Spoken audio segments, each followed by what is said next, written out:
All right, guys, recently I did a video on bare spots in your lawn, and Ralston came up and said, hey man, I've got some problems in my lawn. I got some bare spot issues that I'm dealing with. Would you mind taking a look? So we started taking a look at his lawn, and it's new construction. And in that video, I talked about some 3 things that can cause you to have bare spots, but here's one I didn't get to show you any examples of because I didn't actually have those problems.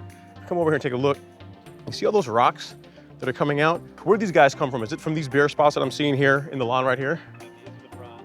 Okay, so we got some here. You see that's causing, bare spots in just a few small areas of your lawn, but that's not the best spot. I mean, you guys know me. I wouldn't bring you guys all the way out here just to show you some small spots. I'm gonna show you guys the real problem because there was a problem near his patio that we couldn't figure out, and it looked really, really bare, and for no apparent reason, it appeared like there might be something else going on. So he started digging, and you guys are gonna be shocked at what he found.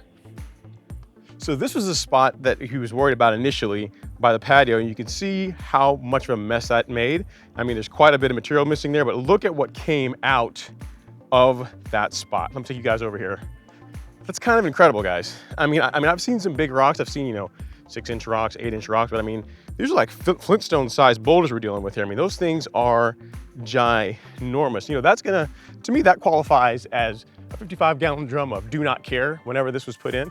So Ralston, one question everyone's gonna have is how did you figure out that the bare spot was there? I mean, it was obvious that there was an issue with it growing in there, but what tools did you use to be able to find it and then get it out?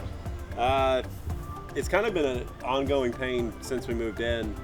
Everything was kind of green, and this spot was like yellow. It almost looked like it had like that thatch look, but you could tell it just wasn't growing. Right. So I actually stole the technique from Ming, took the screwdriver, jabbed it, and I was like, all right, that was a weird noise. Jabbed it, and kept noticing that it was extending. I figured I just hit like a cluster, and then kept going, so I started digging. Was using a shovel. Neighbor came out, gave me this little one. Started cutting. Realized right when we got about 2 inches deep, there was a whole surface. It was kind of like a glacier, if you could say. Right. And kept going, and then finally when I got something under it, my other neighbor noticed that we were struggling, about to break his shovel, so he gave us a little mini crowbar. Okay. And when we propped that up and pulled it back, my feet here started wiggling, which I knew that we had a much larger issue than we assumed. Right. Yeah. So, if you take a look at what came out of there, I mean, those guys are huge, right? So use a screwdriver, use like something to be able to stick into the soil and to hit something hard. And once it stopped at an inch or two under the surface, that's when you knew you had a problem. Right. That's clear. Clear. Oh, we're getting there. Right there. Oh.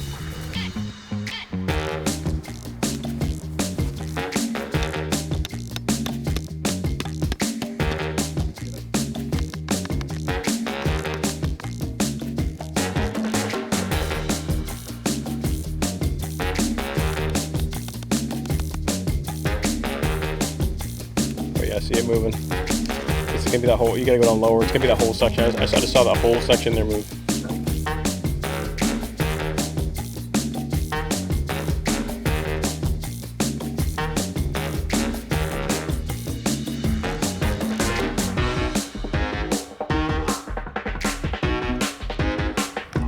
Yeah, I'm gonna say coming from the side, like right in here, that will be open.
guys to consider. This is a really quick and short one that I want to share with you guys. If you're interested in 3 other tips, 3 other reasons why you can possibly have bare spots in your lawn, I'll have a video here for you to check out next. Hope you guys enjoy it. This is unbelievable.